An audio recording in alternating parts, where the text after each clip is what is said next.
ಎಲ್ಲಾ ಹಾನಿಯಿಂದ ಕೂದಲನ್ನು ರಕ್ಷಿಸುತ್ತೆ. ಬರೀ Amrut noni reach root premium hair oil. ಇಲ್ಲಿ ಸುಮಾರು ಲೂಪ್ ಹೋಲ್ಗಳ ಬಗ್ಗೆ ತಿಳಿಸಿ ಹೇಳ್ತಾ ಇದ್ದಾರೆ ಸಿ.ವಿ. ನಾಗೇಶ್.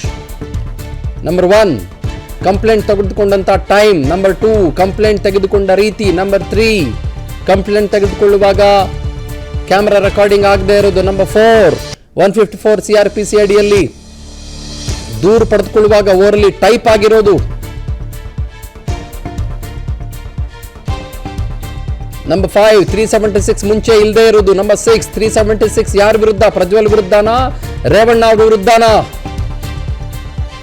ನಂಬರ್ 7 ಇದು ಸುಳ್ಳು ಪ್ರಕರಣ, 376 ಇಲ್ವೇ ಇಲ್ಲ. ನಂಬರ್ 8 ಸೆಷನ್ಸ್ ಕೋರ್ಟ್ ನಲ್ಲಿ ಬೇರೆ ಹೇಳ್ತಾರೆ, ಮ್ಯಾಜಿಸ್ಟ್ರೇಟ್ ಕೋರ್ಟ್ ನಲ್ಲಿ ಬೇರೆ ಹೇಳ್ತಾರೆ. ನಂಬರ್ 9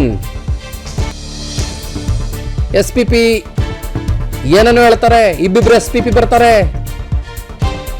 ಆಮೇಲೆ ನೋಟಿಸ್ SIT ಕೊಟ್ಟಿರೋ ನೋಟಿಸು ಎಲ್ಲಿ ಬರೆದಿದ್ದೀರಿ? 376 ಇದೆ ನಿಮ್ಮ ವಿರುದ್ಧ, ಬನ್ನಿ. CRPC 41 ಅಡಿ ಹೇಳ್ತಾನೆ ನೋಟಿಸ್ ಕೊಡೋದು ನೀವು ಒಬ್ಬ ಆರೋಪಿತನಿಗೆ.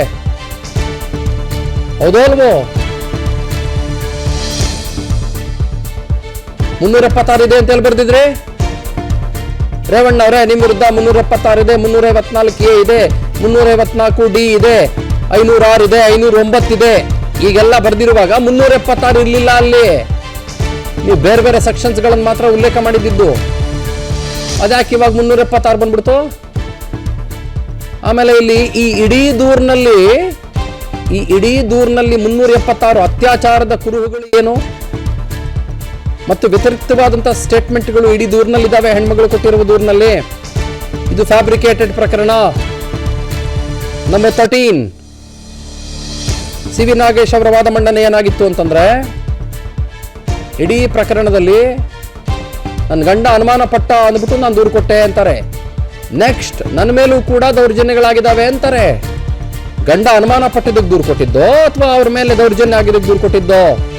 ನಂಬರ್ 15 ಆಶ್ರಯ ಮನೆ ಕಿತ್ಕೊಂಡ್ಬಿಟ್ರು, ಅದಾದ್ಮೇಲೆ ದೂರು ಕೊಟ್ಟೆ ಅಂತಾರೆ. ಆಶ್ರಯ ಮನೆ ಕಿತ್ಕೊಳ್ಳೋ ತನಕ ಅವ್ರಿಗೆ ಗೊತ್ತಿರ್ಲಿಲ್ವಾ ಅವ್ರ ಮೇಲೆ ಲೈಂಗಿಕ ದೌರ್ಜನ್ಯ ಆಗಿದ್ದು?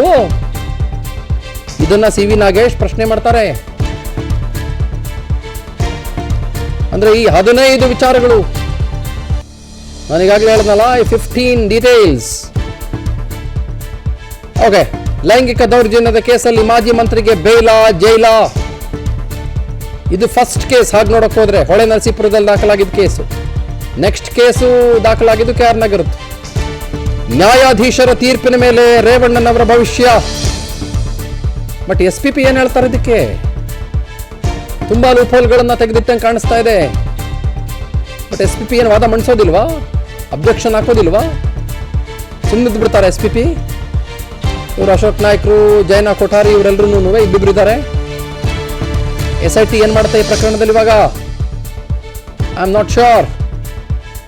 ನ್ಯಾಯಾಧೀಶರ ತೀರ್ಪಿನ ಮೇಲೆ ರೇವಣ್ಣವರ ಭವಿಷ್ಯ ನಿಂತ್ಕೊಂಡಿದೆ.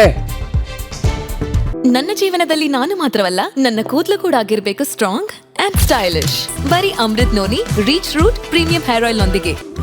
Reach root premium hair oil. If they find some water, water ಅಂದ್ರೆ ಏನು? ನೀರು ಸಿಕ್ಕಿದ್ರೆ ಅಂತಲ್ಲ. ಏನು ಅಂತಂದ್ರೆ, ಈ ಇಡೀ ಪ್ರಕರಣದಲ್ಲಿ ಏನಾದ್ರೂ ರೇವಣ್ಣನವರ ಪರ ವಕೀಲರ ವಾದದಲ್ಲಿ ಹುರುಳು ಕಾಣಿಸಿದರೆ ಮತ್ತು SPP ಆ ವಾದಕ್ಕೆ ಪ್ರತಿವಾದ ಸಮರ್ಥವಾಗಿ ಮಂಡಿಸದಿದ್ದರೆ. ಅನುಕ್ಷಣದ ಸುದ್ದಿಗಳಿಗಾಗಿ ವಿಸ್ತಾರ ನ್ಯೂಸ್ ಯೂಟ್ಯೂಬ್ ಚಾನೆಲ್ ಸಬ್ಸ್ಕ್ರೈಬ್ ಮಾಡಿ. ಹೊಸ ಸುದ್ದಿಗಳ ನೋಟಿಫಿಕೇಶನ್ಗಾಗಿ ಬೆಲ್ ಐಕಾನ್ ಕ್ಲಿಕ್ ಮಾಡಿ. ಲೇಟೆಸ್ಟ್ ಅಪ್ಡೇಟ್ಸ್ಗಾಗಿ www.vistaranews.com ವೆಬ್ಸೈಟ್ಗೆ ವಿಸಿಟ್ ಮಾಡಿ. ಅಂಗೈಯಲ್ಲೇ ಜಗತ್ತಿನ ಸುದ್ದಿ ತಿಳಿಯಲು ವಿಸ್ತಾರ ನ್ಯೂಸ್ ಕನ್ನಡ ಆಪ್ ಡೌನ್ಲೋಡ್ ಮಾಡಿ.